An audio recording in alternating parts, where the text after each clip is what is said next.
Hello दोस्तों, नमस्ते, जय माता दी। मैं अपने चैनल सोनम आदि लोकगीत, नेहा आदि लोकगीत दोनों चैनल पे आप लोग का स्वागत करती हूँ।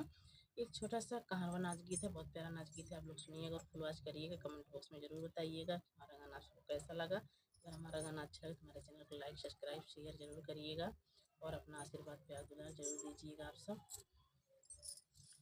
नदिया नरवा में झूलनिया मोर हेराई गइले ना। नदिया नरवा में झूलनिया मोर हेराई गइले ना। हेराई गइले ना हो हेराई गइले ना। हेराई गइले ना हो हेराई गइले ना। नदिया नरवा में झूलनिया मोर हेराई गइले ना। नदिया नरवा में झूलनिया मोर हेराई गइले ना। हेरत हेरत भाई ठीक दोपहरिया ससुर आई गइले ना। ससुर आई गइले ना। झट से काढ़ मैं घुंघुटवा पटल जाई गइले ना।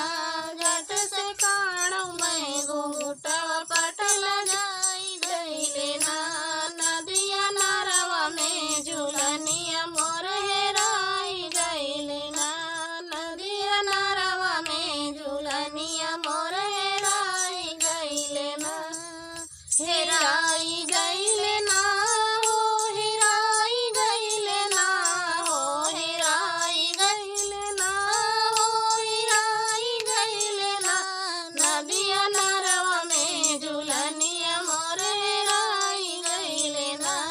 नदिया नरवा में झूलनिया मोर हेराई गइले ना। हेरतई हेरत भइल ठीक दोपहरिया जेठवा आई गइले ना। जेठवा आई गइले ना। झट से काढ़ मैं घुंघुटवा पटल जाई गइले ना। झट से काढ़ मैं घुंघुटवा पटल जाई गइले ना। नदिया नरवा में झूलनिया मोर हेराई गइले ना। नदिया नरवा में झूलनिया मोर हेराई गइले ना। हेरतई हेरत भइल ठीक दोपहरिया देवरा आई गइले ना। देवरा आई गइले ना। झट से मोर मैं नजरिया पटल जाई गइले ना। झट से मार मैं नजरिया पटल